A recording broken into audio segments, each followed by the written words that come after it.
occidental es una especie que se encuentra en la lista roja de la UICN y también se encuentra en la lista de especies amenazadas en la última evaluación de riesgo de extinción de las aves de Colombia. Ha perdido cerca del 70% de su hábitat original a lo largo de su distribución y una pobre representación en áreas protegidas. Y por cierto, hace poco, es una especie de la cual se conoce poco específicamente sobre su ecología y sobre su distribución. Entonces, bueno, ¿cuáles fueron o cuáles son los pasos que nosotros hemos seguido para identificar esas áreas clave para conservación e investigación? El paso 1 de esta receta, entonces, es obtener la mayor cantidad de información posible, todos los datos geográficos posibles.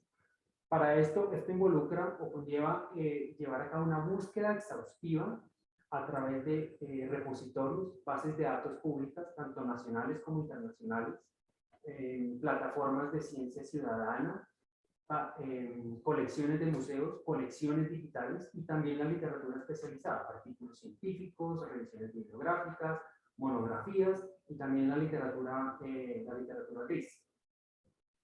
Una vez tienen esta información debemos filtrarla y depurarla. Y sí, esto significa perder cierto volumen de los datos originales, pero esto es un sacrificio necesario, dado que no toda la información que vamos a encontrar es precisa y es confiable. Una vez ya hemos excluido esos datos dudosos, el tercer paso consiste en evaluar los sesgos contenidos en esa información y corregir por esos sesgos. ¿A qué me refiero con sesgos? Por ejemplo, muchos de los registros que ustedes van a encontrar, muchos de los registros geográficos que ustedes van a encontrar, tienden a ocurrir en cercanías de zonas con alto impacto humano. Por ejemplo, centros poblados, cabeceras municipales, vías primarias, secundarias, terciarias, trochas, senderos. Esto es solo una de las potenciales fuentes de sesgos. Hay otras. Por ejemplo, muchos registros también tienden a estar aglutinados o agrupados entre sí. Y esto puede significar un problema porque después, cuando vamos a utilizar nuestros datos para construir modelos matemáticos que nos permitan predecir dónde están las especies, vamos a tener problemas si estos datos no son independientes espacialmente unos de otros. Entonces, muy importante evaluar y identificar esos sesgos y en la medida de lo posible corregirlos. El cuarto paso, ya, bueno, tenemos un set de datos confiable, o sea, es de confianza para nosotros. ¿Qué vamos a hacer? Vamos entonces a tomar esos registros, tomar una serie de variables climáticas y con esas variables y esos registros vamos a identificar cuáles son las áreas donde, digamos, las áreas más idóneas para la presencia de la especie. Nosotros utilizamos modelos de nicho climático, que es lo que pueden ver representado en el mapa a la izquierda. Es un área que muestra las zonas climáticamente más idóneas para la presencia de las especies de anteojos. Ese modelo, lo que hicimos fue traducirlo entre comillas. En el gráfico que ven a la derecha, lo que hicimos fue, todos esos puntitos grises son muchas de las localizaciones a lo largo de los Andes, y son todas esas zonas que climáticamente son propicias para la presencia de las especies de anteojos. Y ya teniendo esto en cuenta, entonces empezamos a seleccionar a dónde íbamos a seguir a campo para empezar a recabar información. Esas zonas, lo importante es que sean lo más representativas de ese nicho climático de la especie que en cuestión, de la especie que ustedes estén estudiando. Entonces, en nuestro caso, nosotros elegimos al final 15 localidades. En estas 15 localidades, bueno, ¿de qué depende el número de localidades que van a elegir? Depende de varios factores, pero entre los principales, uno es la precisión, la cantidad de información que ustedes quieran recopilar en campo, y la precisión con la cual ustedes quieran estimar lo que vayan a estimar después, sea abundancia, densidad, probabilidad de ocurrencia, etc. Además de esto, también va a depender mucho qué tan abundante es la especie y qué tan elusiva es. Y también, por supuesto, va a depender de cuántos recursos disponemos y de cuánto tiempo disponemos.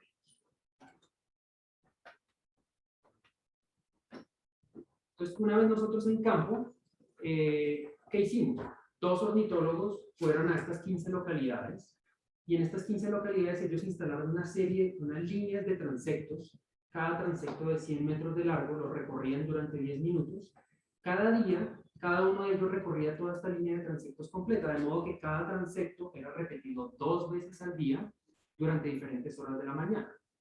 Y así, este protocolo se repetía de 2 a 4 días consecutivos en cada una de estas 15 localidades.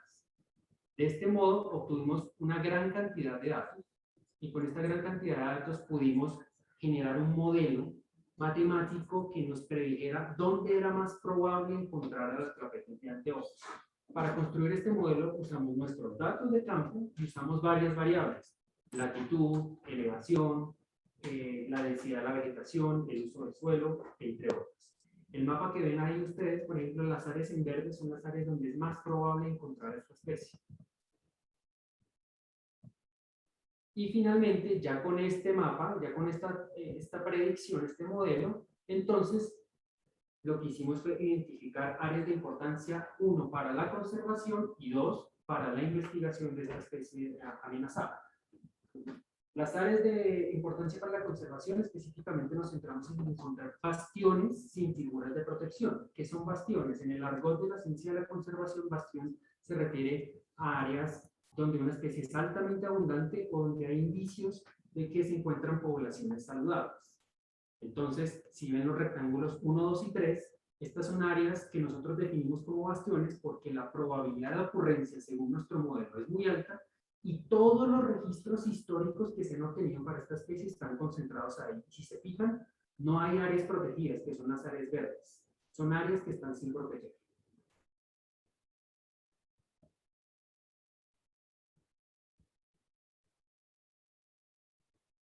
Y por último, las otras áreas, las áreas importantes para la investigación, entonces las definimos como áreas de alta probabilidad de ocurrencia, pero que por circunstancias que todavía desconocemos, la especie no ha sido registrada allí.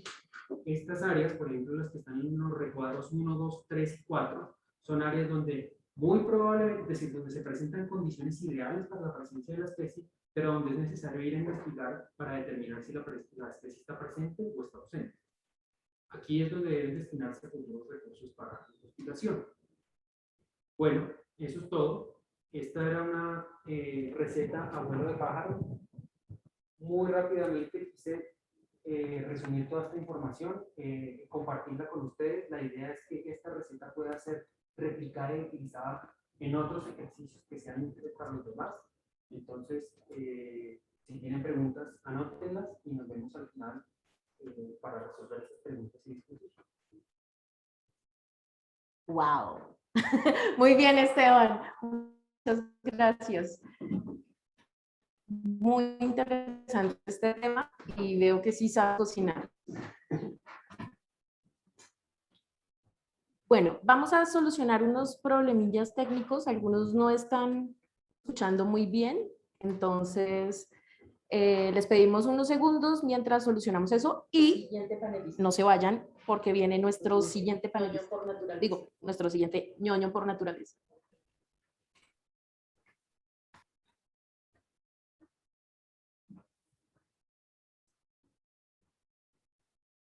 Dicen que siga hablando, que no siga hablando, que sí, que no.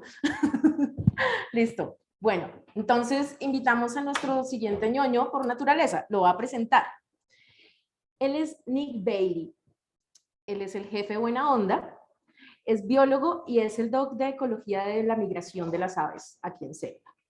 Le encanta migrar y relajarse con una ladder. Ahora Nick nos va a contar cómo usa la ciencia para conservar a las aves migratorias en el neotrópico. Adelante, Nick.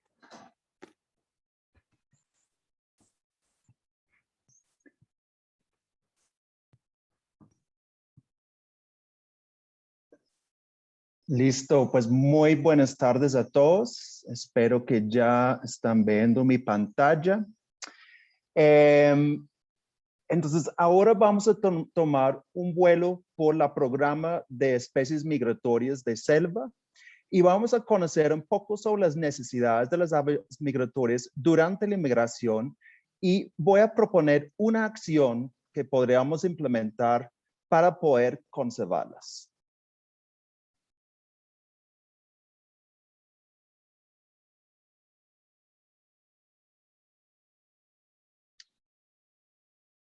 Dame un segundo, por alguna razón no está pasando la presentación. A ver, desde acá.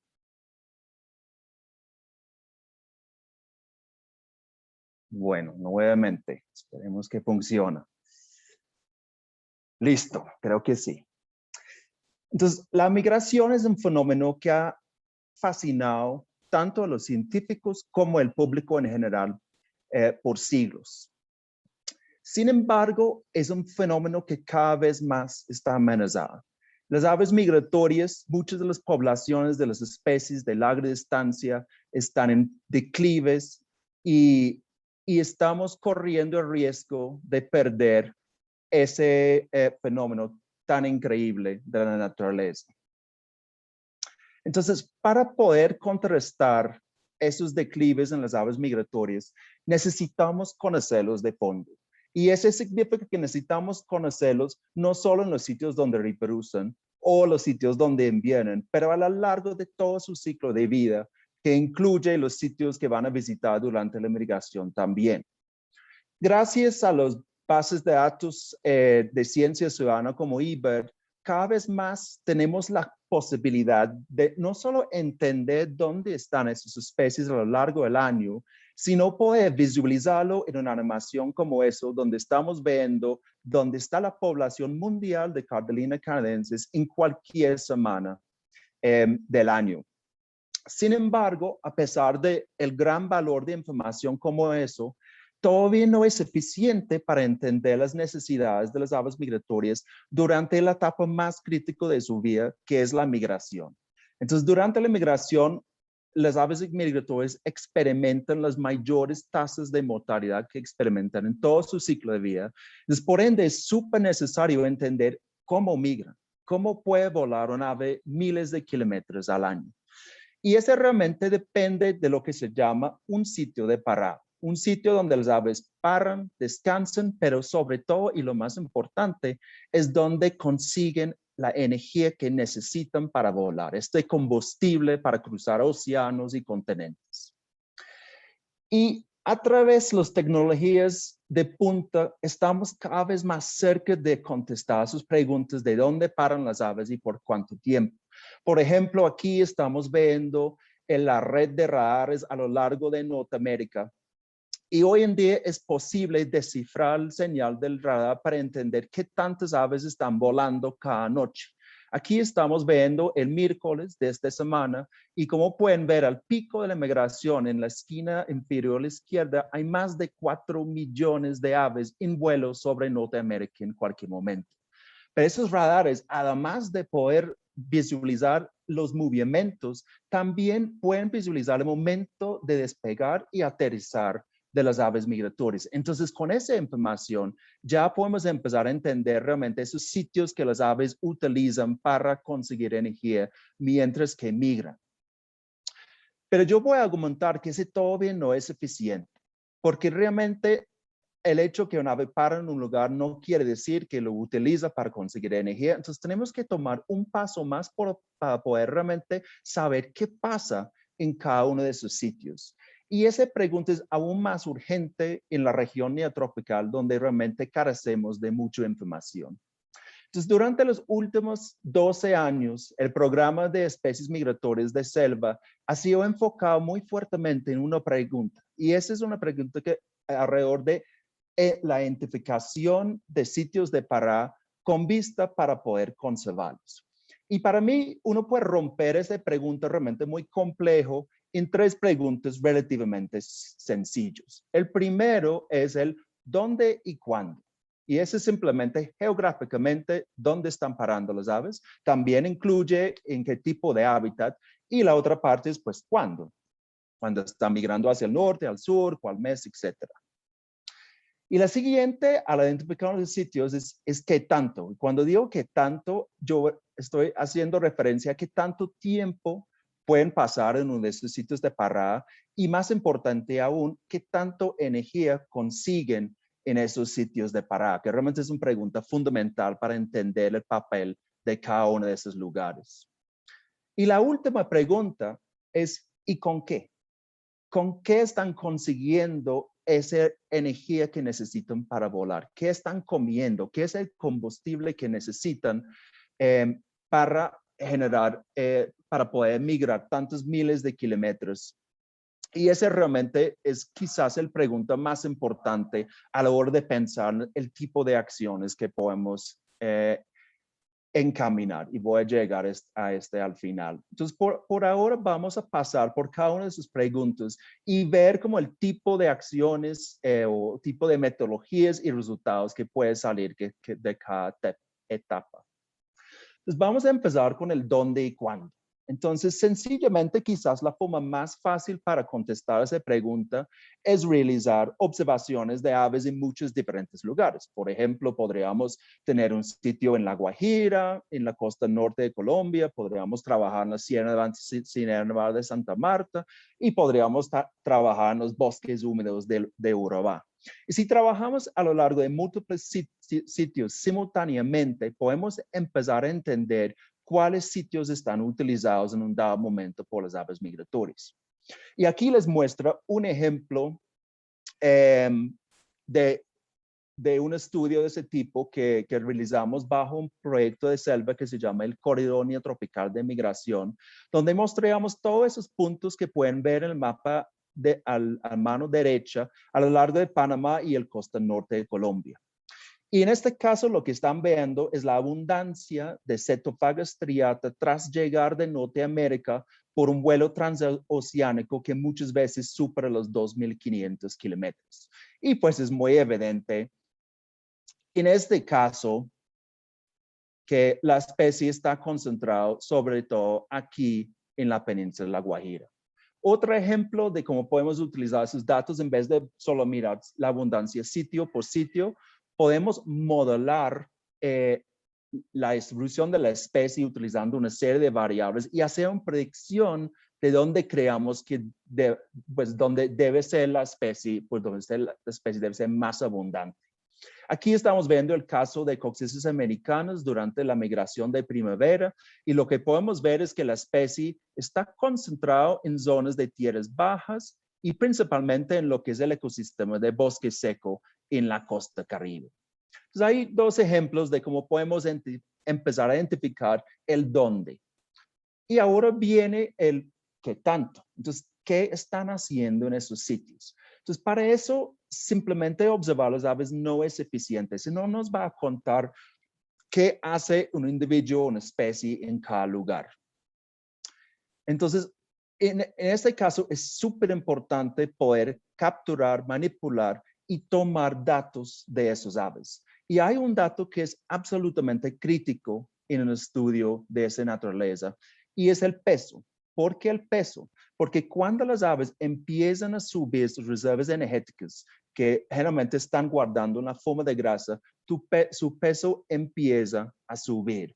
Entonces, si podemos capturar este ave más de una vez, podemos ver cómo cambia su masa corporal en el tiempo y con eso empezamos a entender qué tanto está subiendo esas reservas energéticas. Y eso es lo que pueden ver aquí en estos dos gráficos. Entonces, otra vez volvemos a nuestro ejemplo de Cetophaga striata llegando a la península de La Guajira en el mes de octubre. Y lo que estamos viendo es cada punto es un individuo y estamos viendo el cambio en masa de esos individuos con el número de días desde que fueron capturados. Entonces, cuando va subiendo, por supuesto, eso significa que están depositando grasa y guardando esa energía que necesitan para migrar. Y lo que es muy chévere con eso es que también, pues, no solo podemos ver cómo usan un solo sitio, pero podemos comparar hábitats, como en el ejemplo de la izquierda, estamos comparando la tasa de engorde, digamos, en dos hábitats, y a la derecha estamos viendo entre dos diferentes años, y empezamos a ver que hay un montón de variabilidad, no solo entre hábitats, pero también temporalmente, de acuerdo con las condiciones que las aves encuentran. Pero lo que veamos con Cetophagos striatae no es lo que veamos en todas las especies. Muchas veces hay mucha variación y por eso es tan importante poder tener esa información sobre la capacidad de las aves de engordar o quedar en un sitio. Entonces aquí lo que estamos viendo es otra estación de monitoreo que establecimos sobre el vertiente del Caribe en Costa Rica y capturamos muchos individuos de muchas especies, pero era impresionante la diferencia, no solo en la duración de las paradas entre especies, pero también qué tanto están engordando. Como en esos gráficos a la izquierda podemos ver esas líneas diagonales subiendo rápidamente, que significa que sí están acumulando grasa en especies como Catharus ustulatus, Minimus, Vireo oliváceas. Pero hay otras especies como Carlina canadensis que a pesar de capturar más de 130 individuos, tan solo 3 fueron recapturados y realmente no mostraron evidencia para acumulación de grasa. Entonces, ese es un paso súper importante para entender cómo las aves usan un sitio. No es solo su presencia que nos va a contar si es importante para su conservación, para su migración o no. Y podemos tomar un paso más después de eso y también intentar entender qué pasa después. ¿Qué pasa después de realizar una parada? ¿Por dónde va a ir el ave en la siguiente etapa de su migración? Entonces, aquí estamos mirando un estudio de un estudiante de pregrado del Nacional que realizó su pregrado con Selva, que es una de las oportunidades que buscamos ofrecer todos los años, tener tesistas. Y ella estaba mirando la carga de combustible en un set de especies en el norte de Colombia antes de arrancar vuelo hacia Norteamérica. Y lo que encontró era súper interesante. Entonces, algunas especies, como Coccyzus americanus, Cetophaga petechia, tienen la capacidad de hacer vuelos muy largos, alrededor de los 2.800 kilómetros, que significa que pueden salir desde el norte de Colombia y llegar prácticamente directo a la costa sur de Estados Unidos. Pero no todas las especies tienen la misma capacidad. Cuando una mira Pirango olivácea, aquí, por ejemplo, su rango de vuelo es alrededor de los 1.000 kilómetros y realmente la especie solo puede llegar hasta como la costa de Centroamérica tras salir de Colombia. Entonces, ese también es otro elemento que tenemos que entender con los sitios de paradas, como realmente qué tanto energía está contribuyendo al viaje completo de esas especies hacia sus sitios de reproducción o hacia los sitios de invierno. Entonces ya llegamos a nuestra última pregunta. Ya hemos identificado unos sitios importantes, sabemos que las aves están utilizándolos para engordar, pero la pregunta ahora es ¿con qué? ¿Con qué recursos están cargándose con energía? ¿Están comiendo fruta? ¿Están comiendo rugas? Entonces es una pregunta súper importante cuando pensamos en conservarlos, porque al fin de día, ¿qué queremos conservar en sitios de parada? Pues esos recursos alimenticios.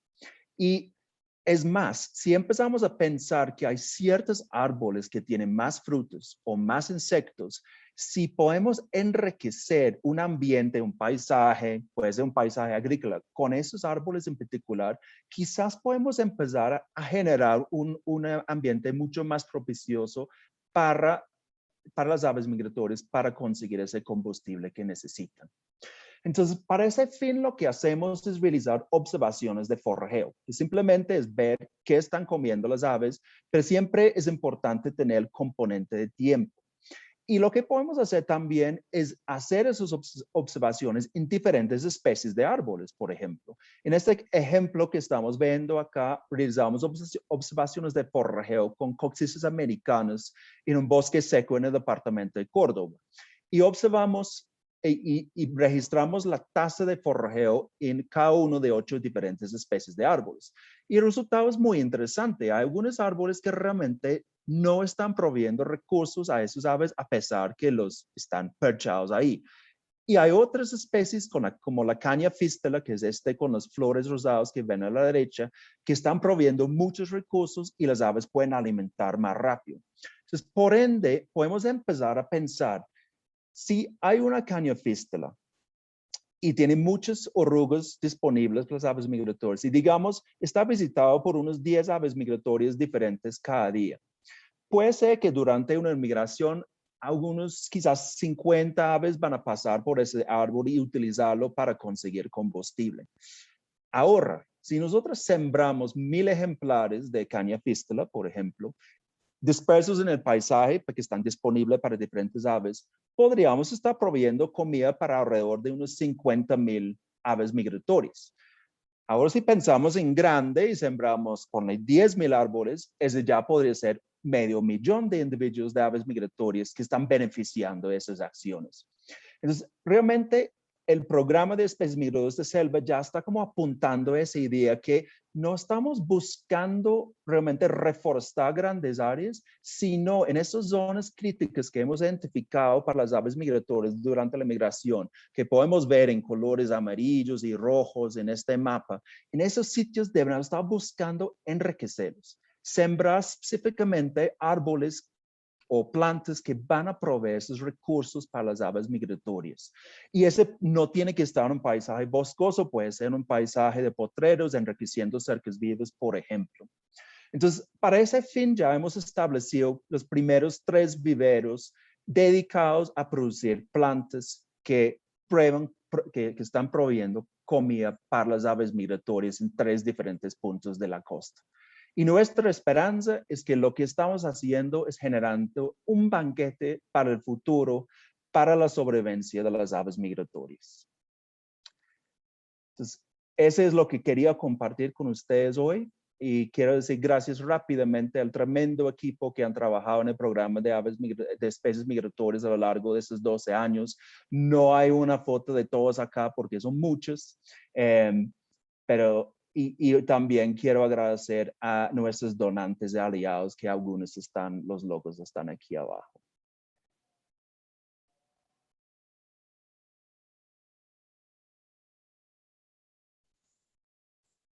Y ahora Zori, me imagino.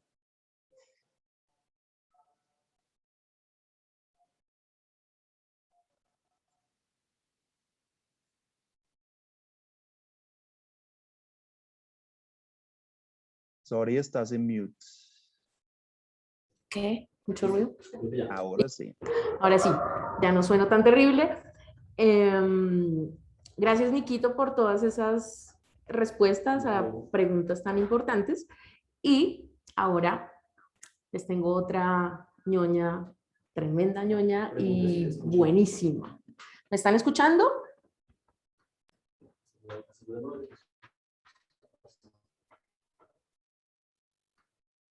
¿Sí? ¿Se oye todo? ¿Ok? Levanten la manita si todo está bien.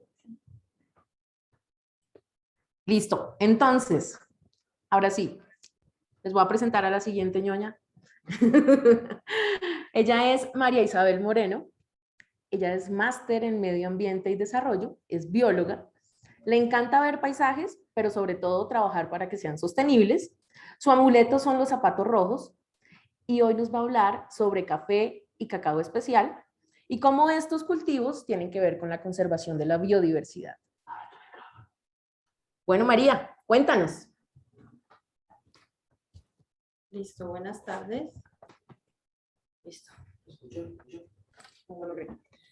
Bueno, ahora después de todo esto que habló Nick, de la relación de las aves migratorias con los diferentes paisajes, con los diferentes tipos de vegetación, pues encontramos que existe una gran relación entre las aves migratorias y los sistemas agroforestales de café y cacao. Mi trabajo ha consistido, gracias a los proyectos Cacao Más y Tescafé en el Valle de Tensa y en el suroriente de Boyacá, estudiar cómo es la producción de cacao y qué hace que un cacao sea sostenible y qué hace que sea rentable para los productores y que pueda servir para que haya más cultivos que favorezcan a la biodiversidad. Entonces les voy a hablar como sobre generalidades del cacao.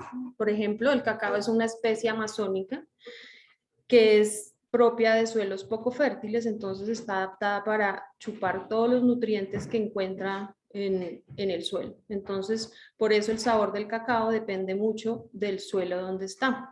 Los cacaos se dividen en dos grandes grupos, en los cacaos criollos, que fueron los domesticados por las culturas precolombinas de Centroamérica, y los cacaos forasteros, que son todos los cacaos amazónicos que tienen una gran variedad. También existe otro grupo, que es la hibridación entre los criollos y los forasteros, que son los trinitarios, y de ahí se derivan una serie de variedades que son las que se hacen modifican a partir de cultivos de ciertos grupos de plantas para que se adapten a diferentes zonas, ya sea para que sean más resistentes a plagas o que produzcan mayor cantidad de frutos.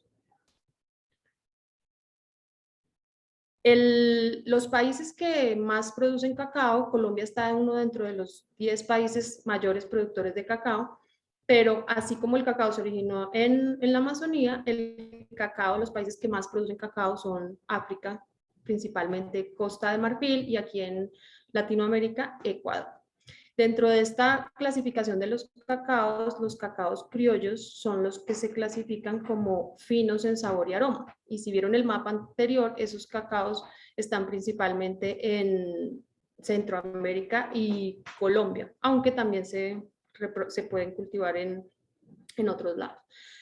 Entonces, Colombia es uno de los 23 países únicos que producen cacao fino en sabor y aromas, es decir, que tienen unas propiedades organolépticas impresionantes que se toman de los suelos, de la vegetación que los rodea, y también está asociado a las prácticas de cosecha y post cosecha para exaltar esos sabores.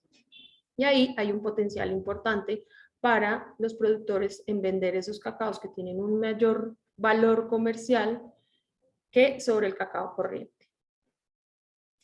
En cuanto a los cafés, en los cafés hay dos especies de cafés, el café arábico y el café robusta. El café robusta y el arábico se originaron en África, al contrario del cacao, y es en América donde es la mayor producción de café. Brasil es el país que produce mayor cantidad de café, con el 70% de producción de café arábico, y Colombia es el segundo productor de café arábico en el mundo.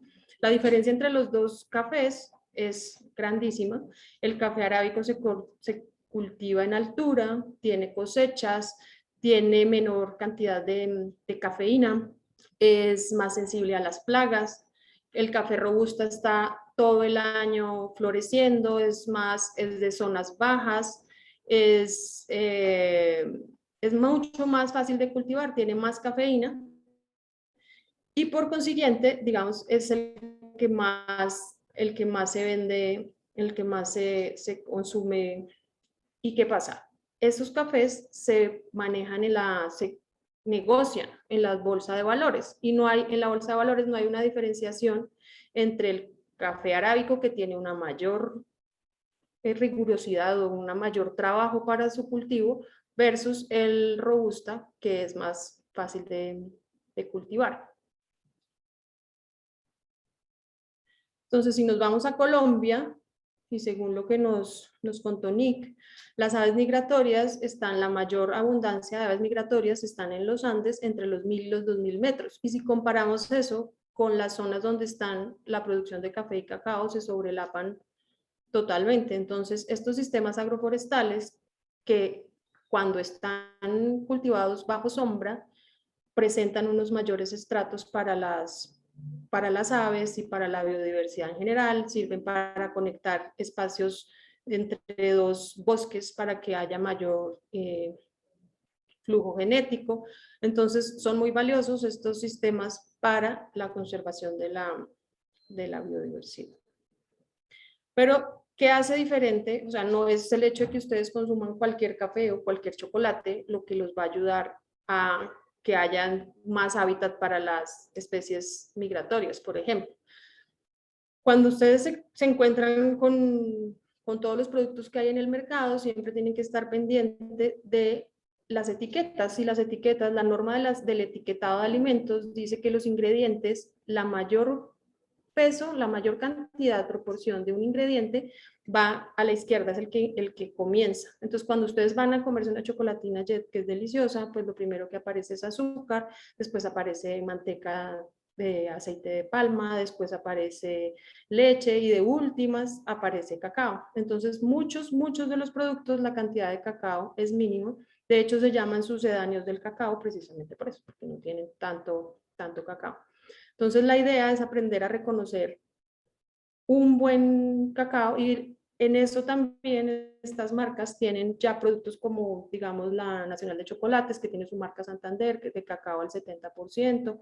Casa Luker también ha sacado ya cacao al 100%. Y también entre los cafés, ellos enuncian cuáles tienen pues una mejor calidad que otra, porque los cafés de menor precio, pues son cafés cuyos granos tienen defectos de fermentación, pueden tener defectos de hongos, pueden tener defectos de granos partidos que afectan el sabor y eso lo corrigen con el grado de tostión, hacerlos unos cafés más quemados o añadiendo saborizantes como vainilla. Lo mismo ocurre con el chocolate que tiene clavos y canela, pues son los granos como más deficientes del mercado.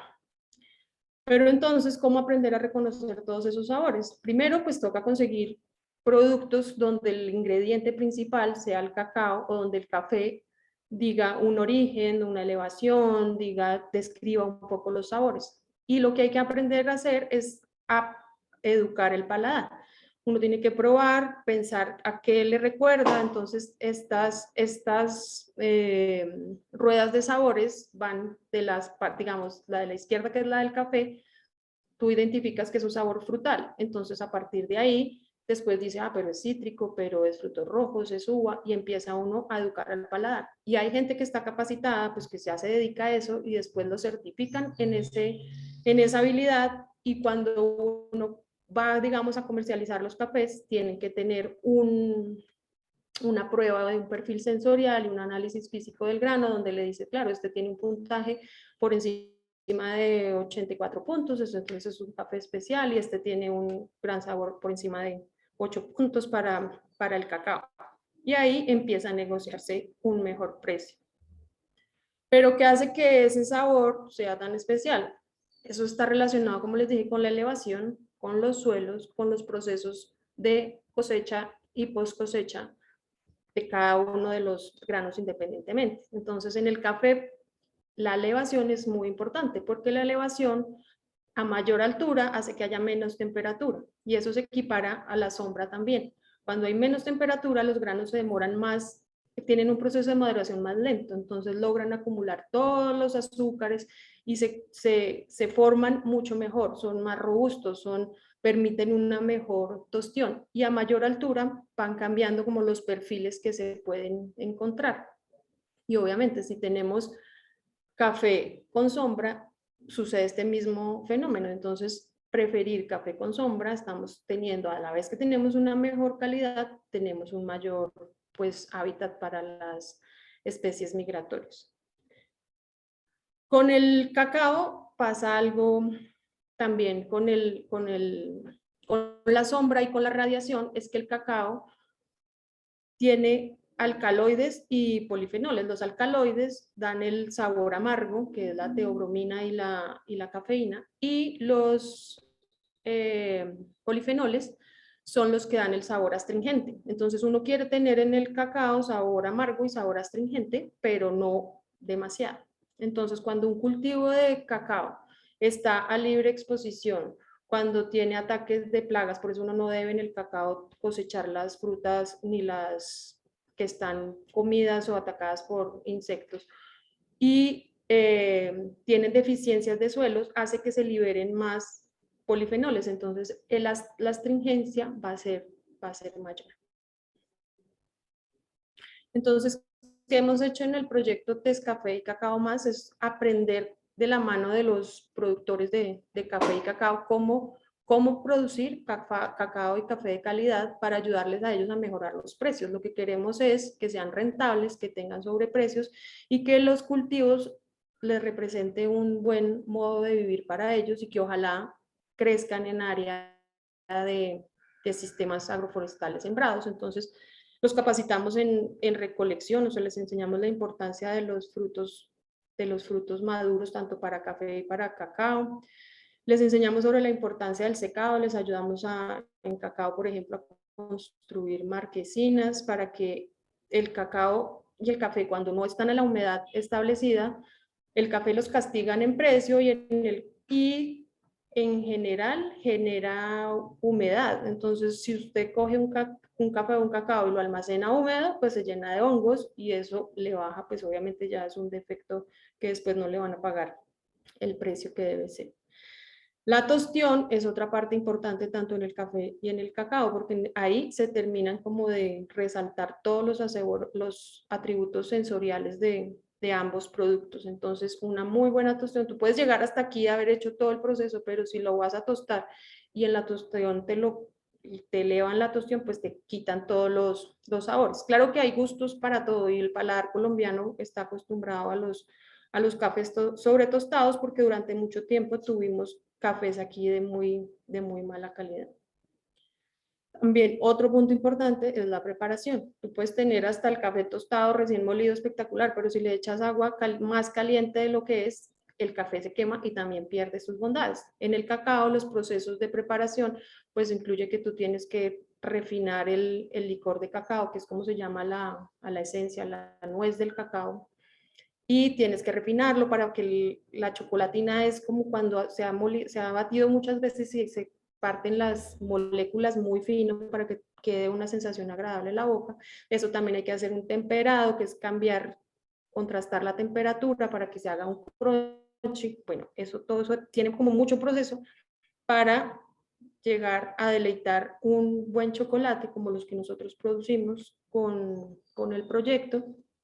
Aquí está Don Wilson, que él aprendió de la mano de Nelson Quiroga, nuestro asistente técnico, a hacer el proceso, y la idea es que las centrales de beneficio que hemos consolidado en Santa María y en Campo Hermoso empiecen a producir cacao de calidad, que sea sostenible, que sea amigable con las aves, y eso les favorezca a cada productor y se vea retribuido en su economía familiar.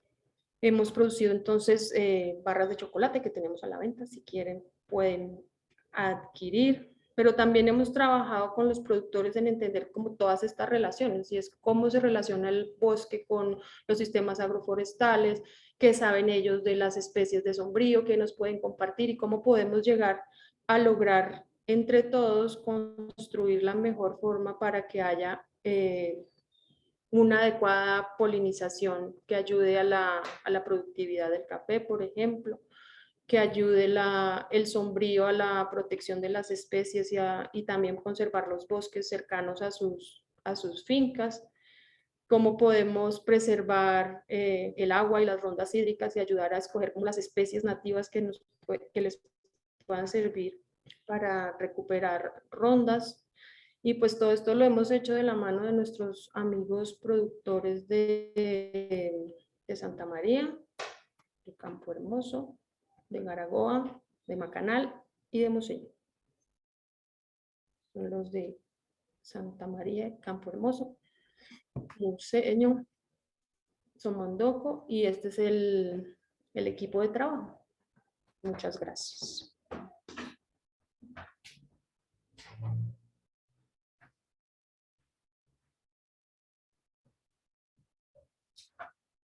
Muy bien, María, pues muy interesante todo este tema del café y el cacao. Gracias por compartirlo con nosotros. Conocemos también a muchas de estas personas que han trabajado con Selva desde hace mucho tiempo. Y bueno, pues ahora quiero presentarles a nuestra última panelista, ñoña panelista, y ella se llama Camila Parra. Resulta que Camila es una invitada especial. ¿Por qué es especial? Pues porque Camila Parra es becaria 2021 del Fondo de Becas de Investigación Ignacio Gómez Montes. Para los que no saben, Selva tiene un programa de becas de investigación y de publicación científica. Así que, bueno, pues este fondo está en Selva desde el 2015 en honor a Ignacio, dejó de acompañarnos acá en la tierra, pero está por allá volando con las aves. Y pues bueno, todos son bienvenidos a postular sus trabajos en marzo de cada año. Así que ya saben, existe el fondo para becas de investigación. Y Camila es ecóloga de la Ponti, le encanta parar la oreja y escuchar lo que pasa en los paisajes cafeteros. Y hoy nos va a contar sobre su proyecto de investigación para su maestría.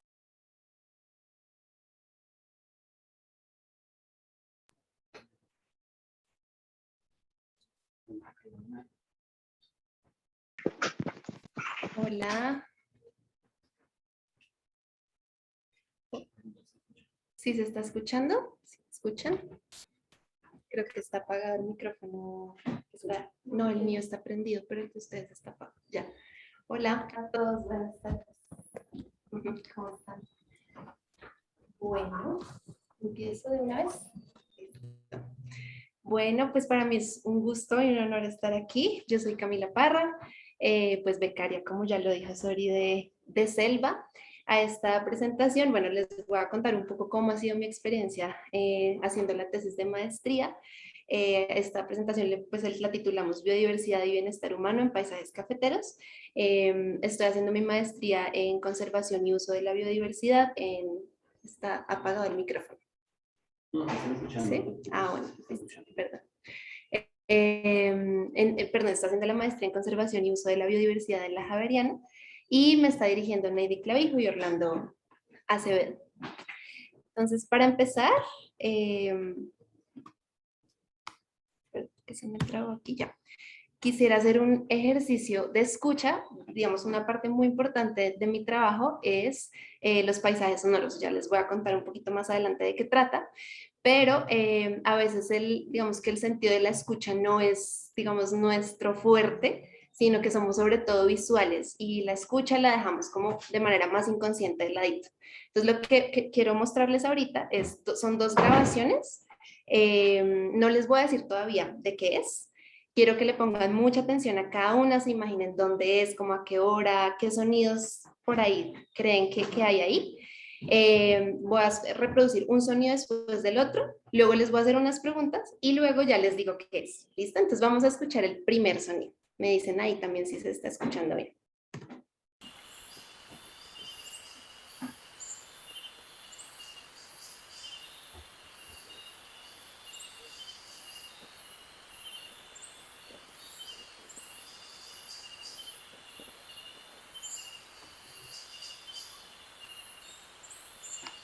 Qué pena. Si lo están escuchando, ¿nos pueden decir por el chat?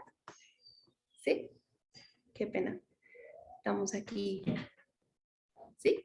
Lo voy a volver a reproducir. ¿Listo? Para que le pongan atención.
Listo, cada uno dura solo un minuto, uno a veces solo escuchando dice como, uy, qué aburrimiento, pero es porque lo que les digo que la escucha a veces no es como nuestro, digamos, enfoque como más fuerte, sino siempre le ponemos más atención a lo visual. Entonces les voy a poner el segundo sonido, intenten también ver, si quieren cierren los ojos para que se puedan concentrar, intenten ver diferencias e imaginarse dónde es cada uno. ¿Listo?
Listo, súper, espero que les haya gustado. Entonces les voy a hacer unas preguntas antes de decirles qué es. Entonces, la primera es, ¿cuál de los dos les genera una sensación de bienestar mayor? ¿Sí? Si quieren contestar por el chat o ustedes en sus mentes, no hay problema. ¿El primer sonido o el segundo sonido? ¿En cuál se sintieron como una sensación de mayor bienestar? ¿Listo? La segunda pregunta es, ¿cuál de los dos creen que es un espacio, digamos, de mayor conservación? ¿En cuál de los dos creen que es un espacio más natural, se parece más al ecosistema natural, o hay menor intervención antrópica? ¿En el primero o en el segundo? Pues ahí estamos viendo en el chat que unos dicen primero, otros dicen segundo, ¿cierto? Hay como opiniones divididas. Listo. Entonces les voy a decir qué son cada uno. ¿Listo? El primero es un bosque húmedo subandino ubicado en Finlandia, en el Quindío, no sé si alguno conoce por ahí, es una reserva natural. Es un amanecer, más o menos a las 5 de la mañana. El segundo es un sistema agroforestal de café ubicado en Salento, también en el Quindío, también es un amanecer. Entonces ahí ustedes vean qué respondieron y si esto contradice lo que ustedes pensaban o no. ¿Listo?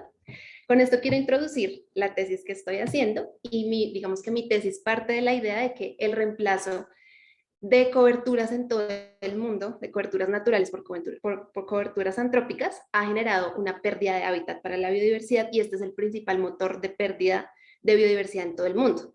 Y esto ha hecho que en casi todos los paisajes que conocemos en el mundo, la matriz, es decir, el área que más, digamos, ocupa en los paisajes, son espacios antrópicos, son espacios que ya están, digamos, intervenidos de una u otra forma. Por eso, a la, digamos, ecología de la conservación, a la biología de la conservación o a la conservación de la biodiversidad en general, se le ha pedido, se le ha, digamos, dicho que le ha hecho falta hacer énfasis en este tipo de espacios más intervenidos, no solamente en áreas conservadas, no solamente en reservas naturales, sino también en espacios antrópicos. Y por esto una de las preguntas que ha sido, digamos, más importantes en conservación en los últimos años es cuál es la contribución de las áreas destinadas para la producción, específicamente producción, a la conservación de la biodiversidad a escala de paisaje. Y nos hemos dado cuenta que realmente la conservación y el uso no tienen que estar en contra, no tienen que ser, digamos, usos que uno reemplace el otro o que no se puedan generar en el mismo espacio, sino que pueden estar coexistiendo, digamos que en el mismo espacio sincrónicamente. Un ejemplo de esto son justamente los, como nos contaban antes, los sistemas agroforestales, por ejemplo, de café, que es, digamos, en lo que yo voy a estudiar, estoy estudiando en mi tesis. En estos espacios se puede producir, por ejemplo, café o cacao, como nos contaban antes, pero también se puede conservar diferentes especies, tanto de aves, de anfibios, bueno, diferentes grupos. Sin embargo, ahí surge otra pregunta y es cómo, digamos, desde la conservación, cómo estos espacios también le aportan al bienestar humano. Muchas veces damos por hecho la relación entre conservación y bienestar humano. Decimos, sí, eso está conectado, pero no en muchos estudios se hace explícita esa relación, no se estudia al mismo tiempo. Y eso es un poco lo que quiero buscar y, digamos, investigar en mi tesis. Entonces, aquí les muestro un poquito largo, pero bueno, mi objetivo general es analizar la contribución de estos sistemas agroforestales de café a la conservación, pero también al bienestar humano de las familias agricultoras que estoy entrevistando a través de un estudio comparativo en el que estoy pues justamente comparando sistemas agroforestales de café, sistemas de monocultivo de café con áreas conservadas. Entonces, ¿cómo lo estoy haciendo? Entonces, elegí 20 fincas cafeteras, 10 de monocultivo y 10 sistemas agroforestales en Salento y en Finlandia, y también en Pereira, es decir, en la zona cafetera de nuestro país, en el Quindío y en Risaralda, y también 3 áreas conservadas en esos mismos lugares. Entonces me planteé 3 objetivos principales para, digamos, como poder conseguir cumplir el objetivo general. El primero está dedicado a conocer la estructura agroecológica principal. Eso suena un poco raro, pero lo que, digamos, busca ese enfoque es, digamos, sí, conocer las fincas en 2 dimensiones. Por un lado, el manejo que se le da a cada finca al interior de la finca, tanto al agua, a la vegetación, al suelo, pero también evalúa el bienestar humano de las personas pues, que manejan las fincas, desde sus capacidades de acción, sus relaciones sociales con las instituciones, las entradas económicas que tienen, digamos que es una metodología que abarca bastantes parámetros. Eso por un lado, pero también busca conocer el contexto de las fincas, porque obviamente la biodiversidad que habita cada espacio depende del contexto, ¿no? Las fincas no están aisladas, sino que hay una estructura ecológica principal alrededor de cada una. Entonces, esta metodología y en este objetivo busco evaluar como esas dos dimensiones de las 20 fincas que les cuento que elegí y comparar entre monocultivo y sistema agroforestal. Para el segundo objetivo, que va más enfocado hacia la contribución a la conservación de la biodiversidad de estas fincas, elegí el enfoque o la disciplina de la ecología de paisajes sonoros. Entonces, lo que voy a hacer en este caso es evaluar estas fincas a partir de los sonidos pues que cada una, digamos, sí, los sonidos que cada una tiene, tanto de biodiversidad como de actividad humana, como de los elementos abióticos como la lluvia, los ríos, sí, como el viento, los diferentes sonidos de elementos abióticos y toda la biodiversidad que hace sonidos, que emite sonidos, como las aves, los anfibios, algunos mamíferos, etc. Esto lo voy a hacer en solamente 9 sitios de los 23 que elegí, 3 fincas de monocultivo, 3 sistemas agroforestales y 3 áreas conservadas, y los voy a comparar como a partir de lo que se encuentre, digamos, en términos de los sonidos. Obviamente esto se limita a todo lo que suene, pero digamos que es un enfoque bastante integral, porque uno al mismo tiempo en una grabación está todo este tipo de información, actividad humana, elementos abióticos, bueno, en fin. Y el último objetivo en relación con el bienestar humano, entonces lo que voy a hacer ahí es tomar algunos de esos parámetros del objetivo 1 que evalúan bienestar humano, que les contaba que era entradas económicas, relaciones sociales con las instituciones y demás, y también hice algunas entrevistas en las que les preguntaba para ellos qué es bienestar, cómo relacionan la biodiversidad con su bienestar y cómo relacionan incluso los sonidos que los rodean en sus fincas y pues alrededor con su bienestar. Entonces, esas son como las 3 líneas en las que me estoy enfocando. ¿Cómo fue mi experiencia en campo? Digamos que es muy interesante ver que uno a veces, antes de irse a campo, yo creo que a todos pues los que trabajamos en estas cosas nos pasa, uno tiene muchas estructuras, ¿no? Como que se ha leído un montón de artículos, tiene todo el asesoramiento de sus directores, de la universidad, de las materias, de los profes, y dice, listo, yo me imagino que las cosas son así, van a ser así, tengo unas hipótesis, pero uno llega a campo y resulta que muchas de esas cosas empiezan a mezclarse, las cosas no son a veces tan blanco y negro, sino tienen como muchas, sí, matices. Entonces, por ejemplo, yo pensaba que los sistemas agroforestales, pues como lo hemos visto en las anteriores charlas, conservan más que los monocultivos. Digamos que aún no tengo todos los resultados, que de pronto después, cuando me gradúe, se los mostraré. Pero sí, como que yo pensaba que eso iba a ser así y que las personas que trabajaban en monocultivos seguramente no les interesaba mucho la conservación y por eso le metían con toda a producir y a aprovechar cada centímetro de la finca y a no tener vegetación, digamos, adicional de sombrío digamos, para el café, sino que era más producir y seguramente tenían menos ingresos económicos y por eso les tocaba hacer énfasis en producción. En cambio, los que tenían sistemas agroforestales, lo que yo me imaginaba era, bueno, son personas que seguro tienen otro tipo de entradas económicas, que tienen un interés, digamos, como un arraigo mucho mayor a su territorio, conocen más la biodiversidad, quieren conservarla además. Y con lo que me encontré es que realmente casi todos tienen un arraigo muy grande a sus territorios, conocen la biodiversidad y quieren conservarla, pero por otras razones a veces externas a sus propias, digamos, decisiones particulares personales. Por ejemplo, las instituciones que los cobijan, la Federación Nacional de Cafeteros, las recomendaciones que les hacen a veces en la asistencia técnica, deciden uno u otro camino.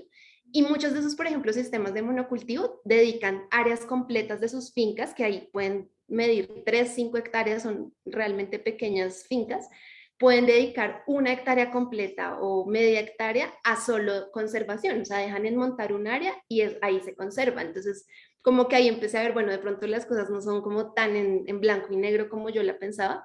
Y lo otro que me pareció muy interesante es que uno a veces quiere estudiar procesos ecológicos o, bueno, dependiendo de lo que uno quiera, los objetivos, como aislados de su contexto social. Eso fue un poco lo que yo hice en mi tesis de pregrado, digamos, sin querer. Pero ahorita lo que estoy haciendo es, bueno, yo quiero estudiar esa biodiversidad de esos sistemas productivos, pero ¿en qué contexto están? ¿En qué contexto político, económico, social? O sea, esa biodiversidad responde a esas decisiones que se toman ahí y no están aisladas. Así como también esas decisiones que se toman también responden a esos procesos ecológicos, o sea, uno no puede entender una sin la otra. Entonces eso me pareció muy interesante y pues también como tener este diálogo, digamos, sí, de saberes o más horizontal con los productores. Uno muchas veces tiene su conocimiento como en un altar, ¿no? Como el conocimiento científico, pero mucho del conocimiento que ellos tienen tradicional, local, pues es igualmente importante y valioso y aporta igualmente a entender todas estas, pues digamos, a cumplir estos objetivos de mi tesis o a entender otro tipo de procesos ahí. Entonces eso ha sido pues muy bonito y también como reafirmar que el uso de los sonidos y todo este tema de ecología de paisajes sonoros permite justamente hacer un acercamiento integral, porque lo que les decía, como que uno al mismo tiempo capta información de actividades humanas, de elementos abióticos, de elementos bióticos, que así es como están en los ecosistemas, ¿no? Las aves, los anfibios están bajo un contexto de actividad humana, de ruido, de viento, de lluvia, ¿no? Como todos estos cambios, entonces eso también fue como muy, muy bonito. Entonces, bueno, esto no hubiera sido posible sin el apoyo de Selva. Como les decía, pues soy becaria. Y también de la Javeriana, pues es donde estoy estudiando, también soy becaria. Y les dejo aquí mi correo si tienen alguna duda, comentario, quieren que, no sé, conocer más acerca de alguna de estas metodologías, que pase así como rápidamente, pues ahí está mi correo y me pueden escribir sin ningún problema, va a estar muy pendiente. Y les quería dejar al final este regalo de una de las grabaciones de los bosques que mostré, en donde pues es uno de los relictos en donde aún hay monos aulladores. Entonces que lo disfruten.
Listo, muchas gracias. Bueno, Camila, pues muchas gracias por compartirnos todas estas experiencias que has tenido en tu tesis, buenísimas todas. Y yo les cuento que ahora queremos abrir el espacio para preguntas, para que ustedes levanten la mano ahí en el chat y les vamos dando la palabra y directamente le pregunten a los panelistas, ¿no? Como cualquier cosa que quiera. Nos están acompañando Esteban, María, Camila y que está conectado igual, entonces también puede. Entonces, ¿tenemos alguna pregunta por acá? ¿Alguien en el chat? Levanten la manita. Yo estoy acá pendiente. Les doy la palabra. Cautivador, hermoso, muy relajante. Qué hermoso. Sí, los comentarios son muy positivos todos.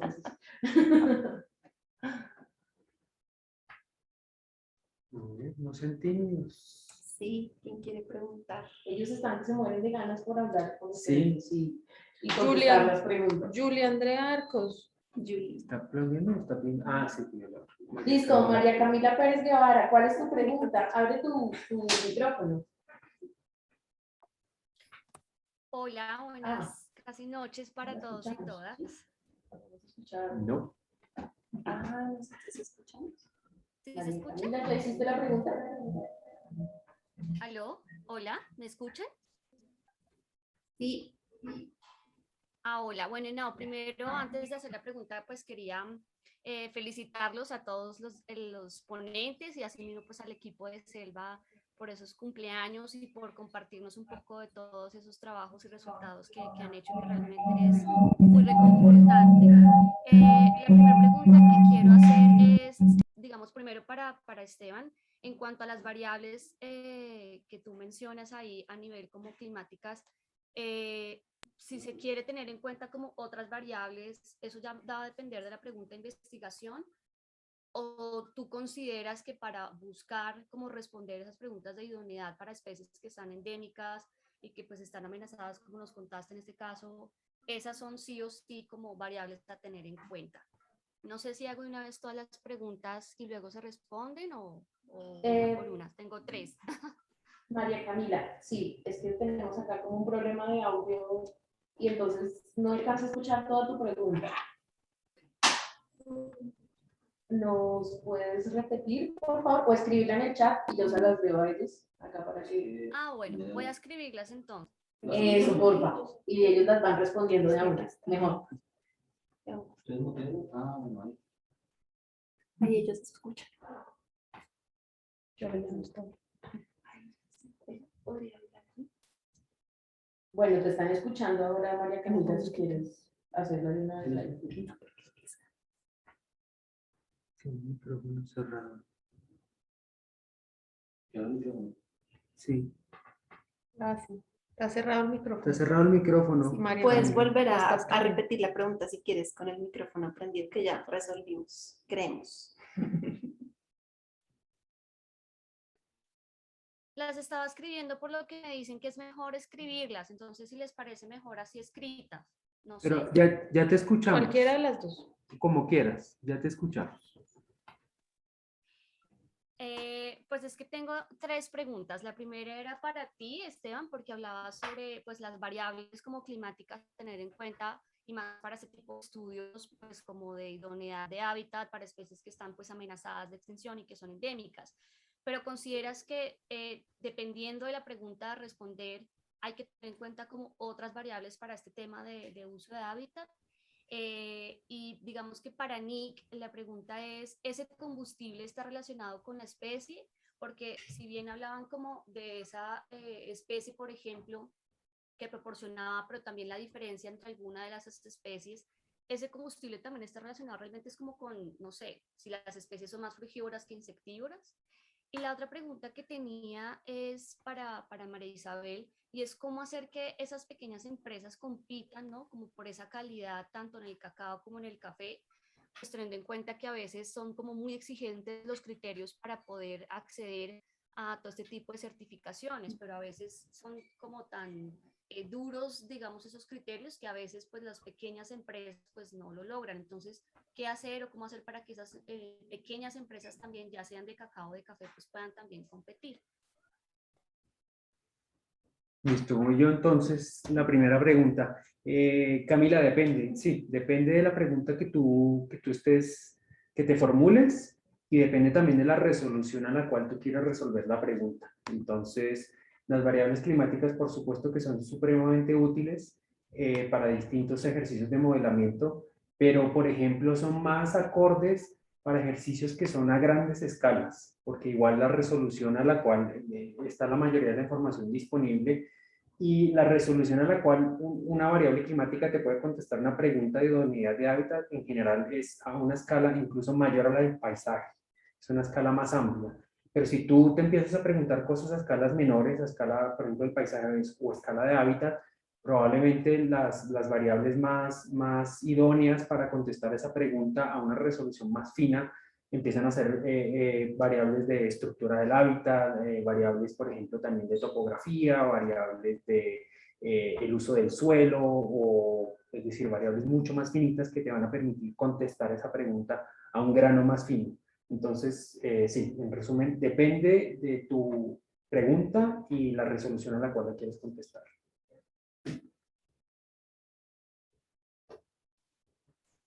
Listo, ahora sigo yo.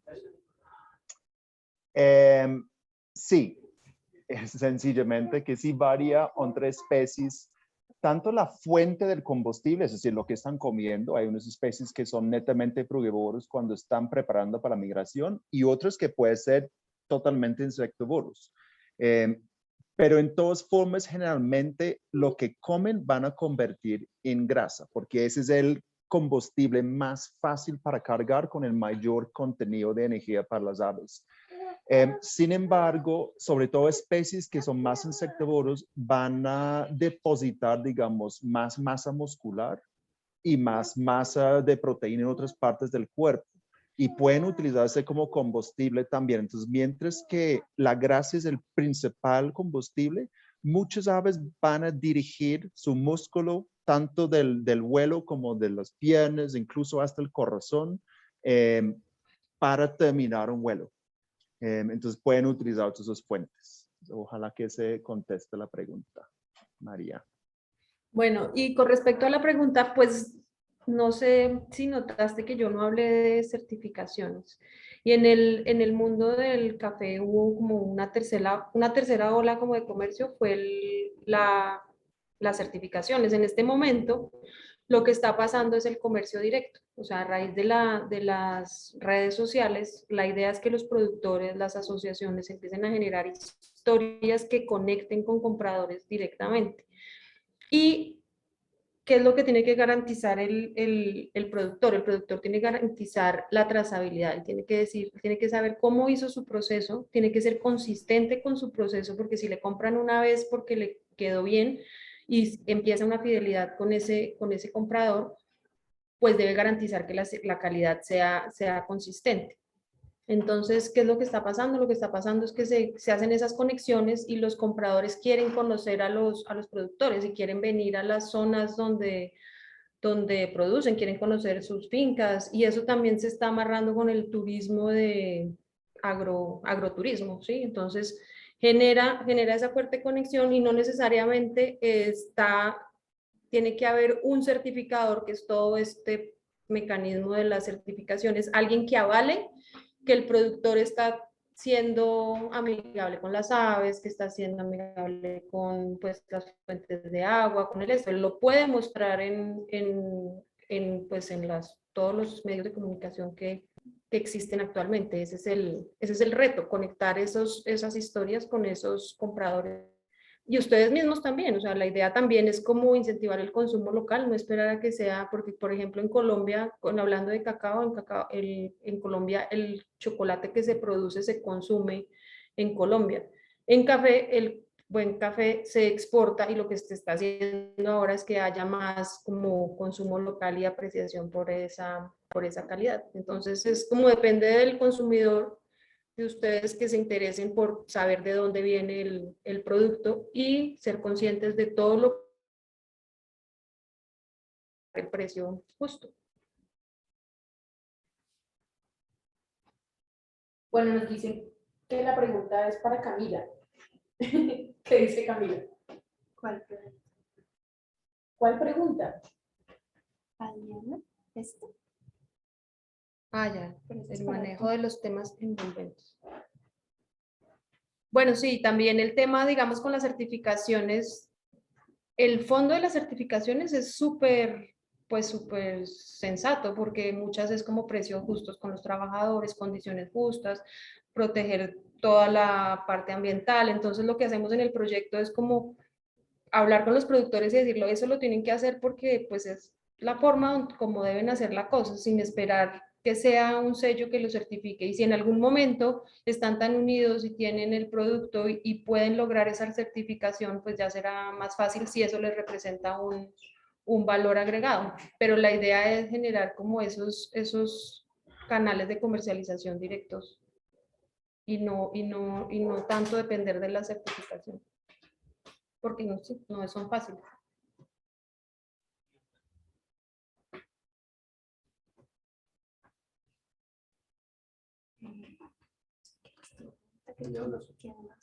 Bueno, listo.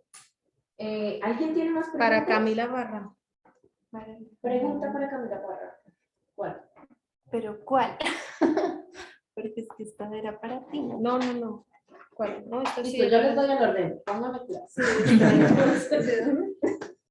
Acá hay una pregunta para Esteban, que dice, ¿en qué área específica es más factible que se pueda establecer un área protegida para las trapetes?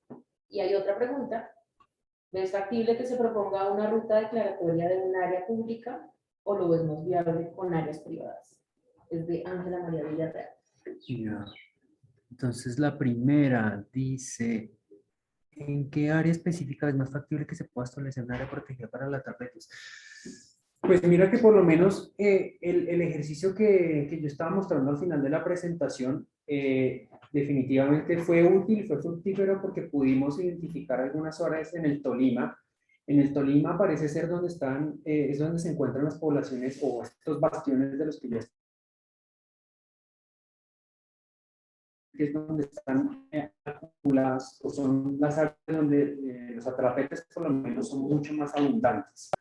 Y estas zonas, en algunas de estas zonas definimos, por ejemplo, la siguiente etapa del proyecto se concentró en el Líbano Tolima, donde de hecho, digamos que se está utilizando un ejercicio mixto, un ejercicio de orientación de acciones de conservación mixto. Por un lado se están declarando algunas áreas protegidas, y por otro lado, también, por ejemplo, se están utilizando estrategias complementarias de conservación.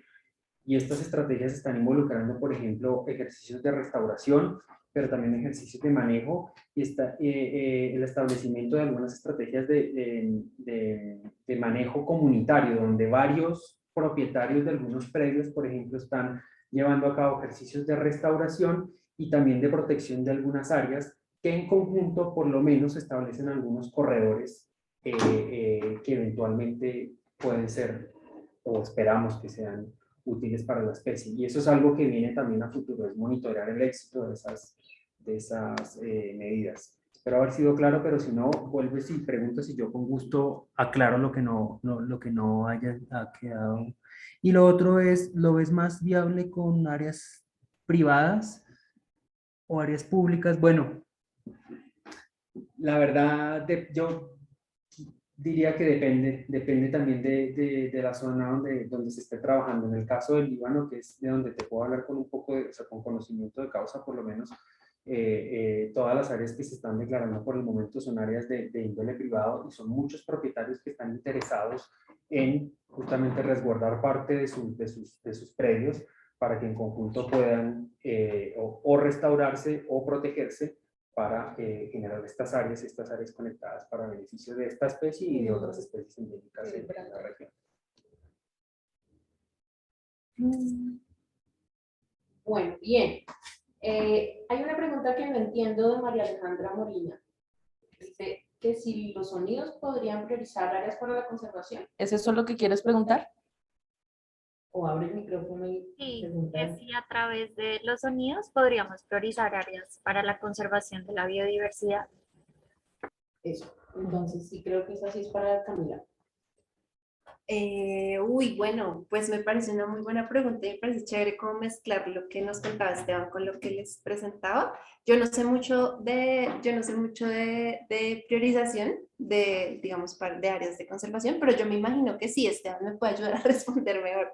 Pero yo me imagino que sí, si uno elige como un criterio, por ejemplo, de diversidad acústica para hacer esa priorización o por ejemplo, si se va a enfocar en una especie que sea difícil normalmente de capturar o de ver o de observar, y a través de los sonidos se logra identificar como los hábitats, pues donde ella, sí, los hábitats que ella usa, pues yo supongo que así se podría. No sé, Esteban, ¿qué piensas? Sí, yo no habría podido responderlo mejor, es decir, habría pensado en las mismas dos opciones. Una opción puede ser justamente a través de los sonidos estimar es decir, calcular algún estimativo de diversidad, pero por otro lado, si estás enfocada en alguna especie específica o en algún grupo específico, algún grupo focal, en ese caso, pues justamente ese en el fondo es tu set de datos, tu materia prima, para después entonces con esos datos poder identificar áreas prioritarias. Si hay especies, lo que decía Camila, si hay especies que son supremamente difíciles de detectar, por ejemplo, visualmente o con los métodos tradicionales,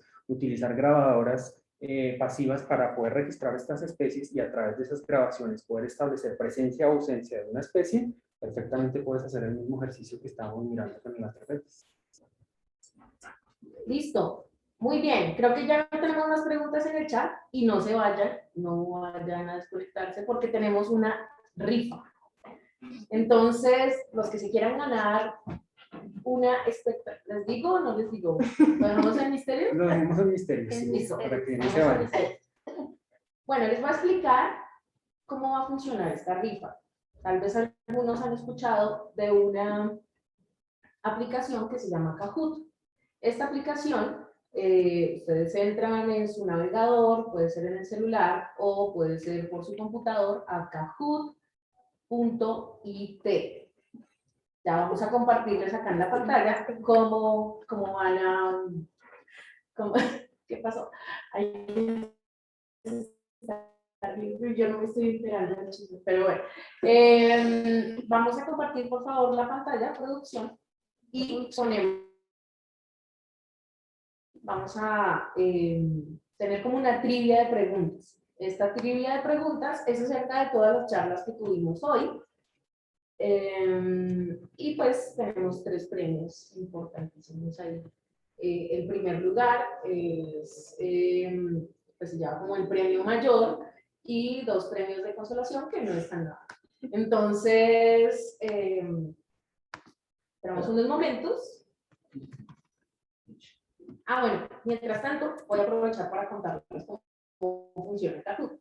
Entonces, voy a hablar muy despacio porque me llamaron la atención.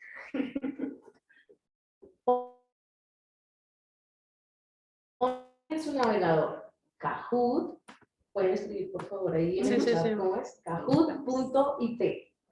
Luego van a poner un numerito, que es como un pin. Apenas desaparece Kahoot.it, aparece una casillita, ponen el numerito ahí, luego entran a esa ventana que se abre y ahí ponen su nombre. Y cuando ya todos hayan entrado, todos los que van a participar,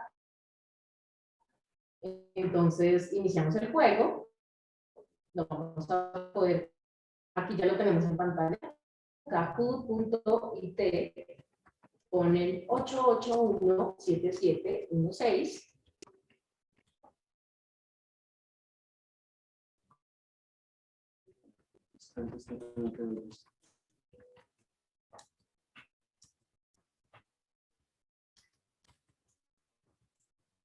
Listo, no hay jugadores todavía.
Hola. Está abierto. Ahora sí.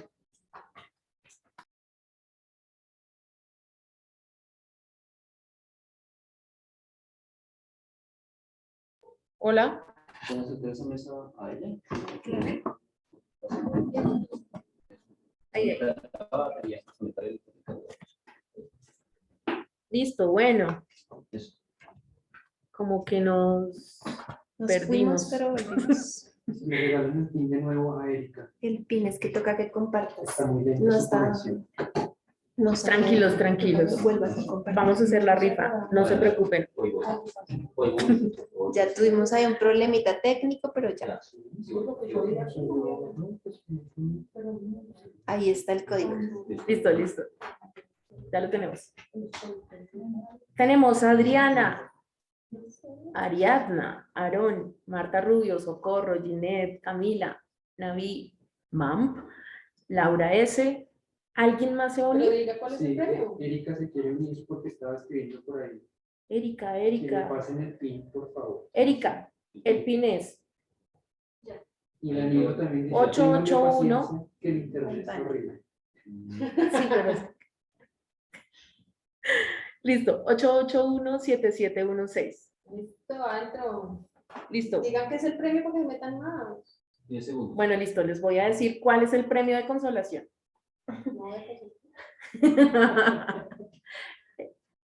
El premio de consolación es un álbum de aves, un álbum de chocolatinas. No, de chocolatinas, no trae chocolatinas, pero parecido como al de Jet, al antiguo álbum de Jet, que se llama Lifers, que es una producción de la Fundación Aves Colombianas y Selva de hace unos años. Entonces, ese es un gran premio de consolación, porque además hay pocas unidades, entonces va a ser como exclusivo para los que vuelven. para los que jueguen. Y queden en el podio, ¿no? Y no les voy a decir los otros. Sí, Ese es el de porque consolación. Claro. Listo, Entonces, listo, no, listo. buenas. Bueno, yo creo que ya nadie más se va a meter. Podemos, si alguien se va a meter, Avise hable ahora hable o ahora. calle para siempre. Digan que tuviéramos paciencia. Danilo, pero Danilo ya. Danilo. No, Danilo todavía no es de Molina. ¿Listo? 3, Danilo, 2, 1. que no, dicen que todavía no. Un momentito. Bueno, hágale, Erika. Rápido. ¿Qué le pasa a Erika? ¿Que no ha logrado? Listo. Ahí les estamos mostrando el álbum con el embajador de Indonesia. Danilo, ya. Bien, Danilo. Entró Danilo. ¿Quién más falta? Erika. Erika, ¿ya lo lograste? Erika ya entró. Listo, listo, listo. 5, 4, 3, Sin miedo. 2. Se van a Bueno, perder. iniciamos. Dale, por favor. Eso. Y entonces, ¿qué tienen que hacer? Responder lo más pronto posible y correctamente la siguiente pregunta. ¿Cuál es el nombre científico de la especie de tucán que aparece en el logo de Selva? ¿No es un tucán? ¿Es Andígena hipoglauca? ¿Es Andígena nigrorostris? ¿O es Andígena selvaticus? Ay, perdón, pues. ¿Qué dicen? ¿Qué dicen? 3, 2, 1. Uy, esto estuvo bien repartido. Muy bien. 3 personas atinaron a la respuesta y Danilo quedó en el podio. Muy bien, Danilo. Esto está pujante. Bueno, hay una cosa que tienen que hacer y obvio es tocar la pantalla, ¿no? De pronto no lo expliqué, tal vez no es tan obvio, pero eso es lo que tienen que hacer. Cuando Nick dijo ¿y con qué? Se refiere a que no hay plata para investigación. Nick no dijo eso. Recursos que usan las aves para acumular energía o las aves no cuentan con recursos para el vuelo. ¿Qué dicen ustedes? ¡Wow! Un rotundo recursos que usan las aves para acumular. Muy bien, energía. Ahí es prima la Muy bien, muy rapidez. bien. Y Danilo va volando. Muy bien, Danilo, mantente ahí. Ese premio mayor es para ti. Que no se lo... ¿Qué diferencia esta barra de chocolate de otros? Que viene de la finca de Nelson en Santa María, Boyacá, que tiene tartracina, que beneficia a la biodiversidad y a la gente, o la caja. ¿Ustedes qué creen? La caja. Respondan ya. Y, uy, esto estuvo repartido, pero ganó que beneficia a la biodiversidad de la gente. Muy bien, esa es la respuesta correcta. Y Danilo se mantuvo en el podio, sigue Aarón con 2036 puntos y Laura lo está pisando los talones. Muy bien. Vamos por la cuarta pregunta y es, ¿cómo se llama la beca que se ganó Camila? Beca de investigación Ignacio Gómez Montes, beca del Fondo de Investigación para los Paisajes Cafeteros, beca para los novatos Maya Bailey o ¿cuál, Camila? Esa es el café. ¿Qué dicen los que estuvieron atentos, los próximos becarios? Y el rotundo beca de investigación Ignacio Gómez Montes. Muy bien. Uy, no, hubo 2 despistados. Sí, llegaron tarde, llegaron solo a la Muy bien, Danilo, Aarón. ¿Y qué pasó, Laura? Se bajó Laura. Bueno, muy bien. Siguiente pregunta. ¿Verdadero o falso? Esteban presentó una receta exacta para priorizar áreas para cualquier especie. ¿Qué dicen ustedes? Miren la cara de sospecha de Esteban. ¿Es verdadero o es falso? Y la respuesta: 3, 2, 1. Uy, estuvo repartidito, pero 2 se le pegaron al perro. Muy bien. Última pregunta. Y aquí ya vamos a saber quién quedó en el podio. Next. Tin, tin, tin, tin, tin. Danilo va en la punta, Aarón le está respirando en la nuca y Adriana se subió al podio. Muy bien, Adriana. Listo. Última pregunta. Esta es la oportunidad. ¿Cuál es el signo zodiacal de Selva? ¿Qué dicen ustedes? Una ONG no tiene signo zodiacal. Avis, Leo o Virgo. Ahí para los esotéricos, los de la astrología, no soplen la respuesta, por favor. Y la respuesta, uy, miren, todos los que son muy intelectuales dijeron, no, una ONG no tiene signo zodiacal, pero la respuesta correcta es que sí, y es Virgo. Muy bien. Y ahora sí vamos a conocer el podio.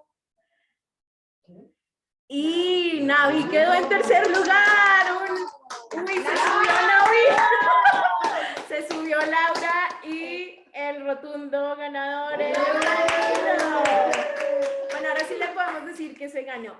Pues el primer lugar tiene una guía de aves de Colombia, la yerbe, como la conocemos, ¿cierto?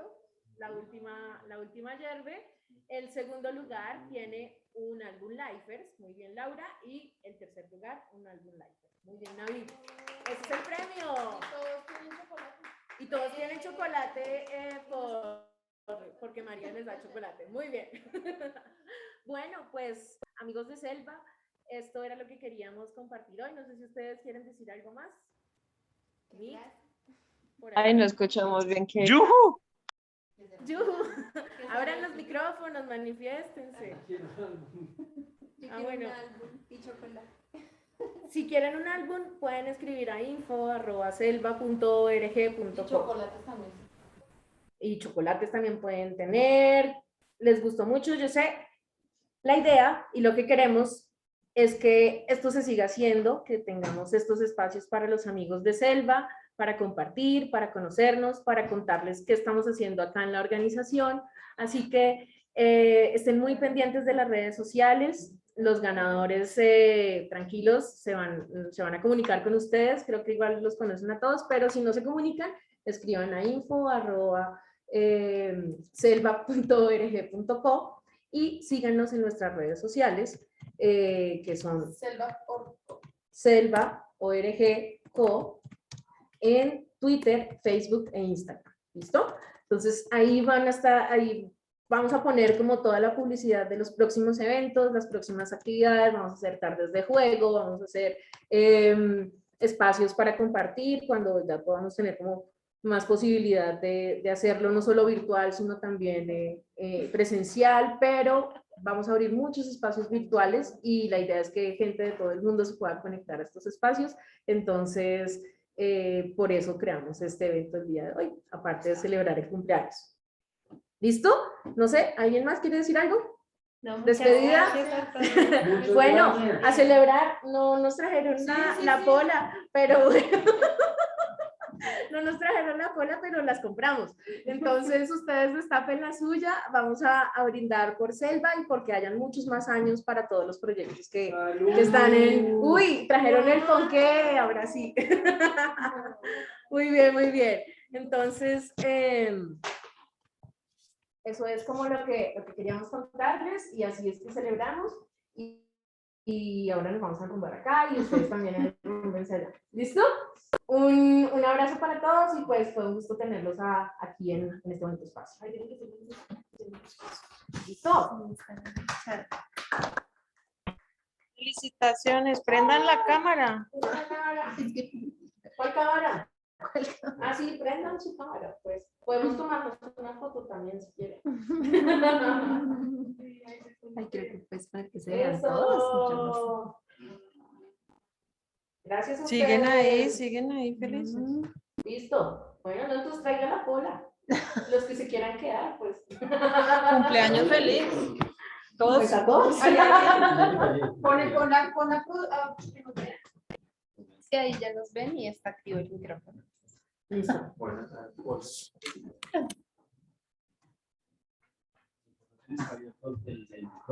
Sí, ¿Quieres que sea así? yo no sé. Ellos dijeron que sí. No sé. Es que hay gente conectada todavía. Sí, hay gente que se queda. Entonces, los que se quieran quedar conectados, pues.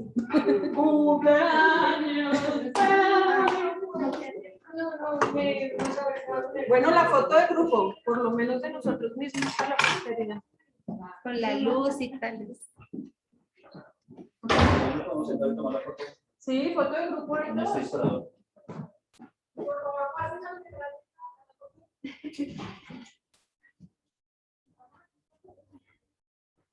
Pero yo creo que ya matemos en la reunión.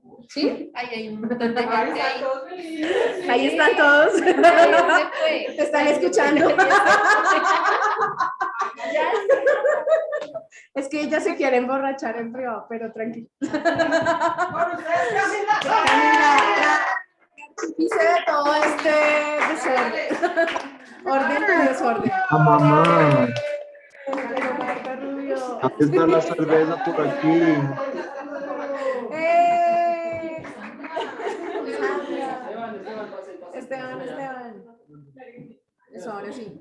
Ahora sí se quedaron como 14 ahí. ¡Ay, papá! Hola, Maggi. Se fue. Bueno, cumpleaños. ¿A dónde me Foto, primero foto. Allá. Miremos a Jane. Mira, mamá.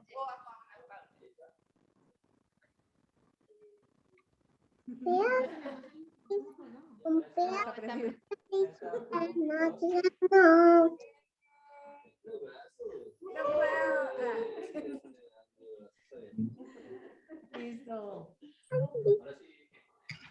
Pone la producción y siguen ahí. Una cámara que se Ya. No quedó en la foto.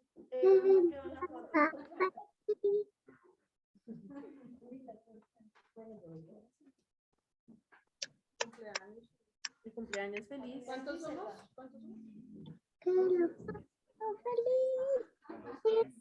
Está feliz, que lo va a estar feliz. Se llama ya cantando.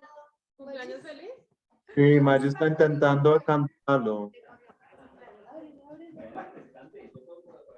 Sí, apaga la música. Pero es que solo se escucha entonces en tus audífonos. No. ¿Podemos quitar acá? Magis, ¿estás cantando cumpleaños feliz? Sí, mamá. No. Miren, está Paulis, está Julie, está Danilo, el ganador. Ah, no, no se fue Danilo, el ganador. Sí. Están Vale, Robert y Luchi. Ale y Luchi. ¿Cómo le subo el volumen a esto? No, ya se le está. Paula, yo quiero ver a Paula. Pongan a Paula. Pero yo no No oigo. se oye. Ahí está Pauli. ¿Abrió cámara? ¡Pauli! El ganador Danilo que se muestre. Ahí está. Pero en cámara. Ahí está, míralo.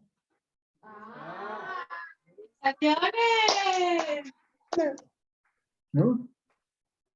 Ahora sí, cumpleaños. Pero es que cantar por Zoom es lo peor que hay, pero podemos intentar. Es un canon, es un canon. Es complicado así.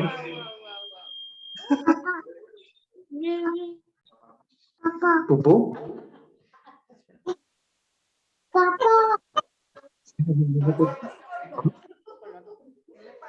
Oh. Y aquí cómo se puede ver que se vean como todos los cuadros. Ah, no, por eso No se puede. Ahí en tu computador. No, en el de María. ¿Quién tiene descorchador? Con la otra. Los dientes son débiles. De cámaras a María con la levantando las artes. Oiga, no se les oye nada. Pero Sí, es que este está... No, ya lo prendí. Ah, no, ya lo prendí. Con el sucio puedo, si quieres. ¿Oye? ¿Ya se oye? ¿Y ya la escuchas? Que más o menos. Por allá.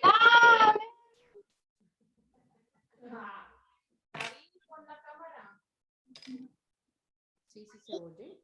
Bueno, pues hazle antes de que se... Néstor, pon la cámara. Listo. 3, 2, 1. Eso, pónganse.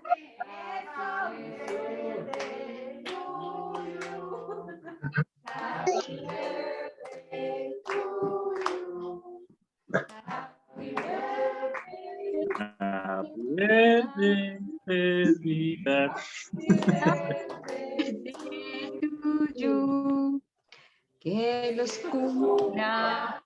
Que los vuelva. Que los siga.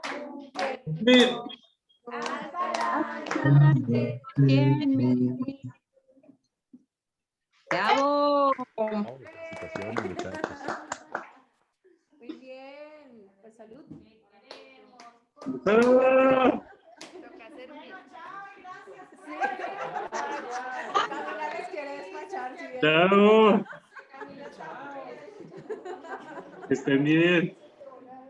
Chao. Chao. Chao, Maggi. No, es que yo soy re mala. ¿Otra vez? Chao. Chao, Mayita. Ay, qué belleza. Gracias. Salud. Desde aquí con frío, pero salud. Ay, rotemos.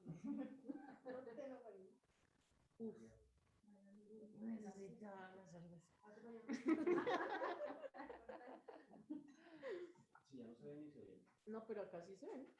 O sea, todavía están. Aquí hay gente, hay 10 personas. Ellos también hacen video. No, o sea, sí, pero para que vale la pena. Van a darle un cabezote como este. Bueno, ¡Bravo!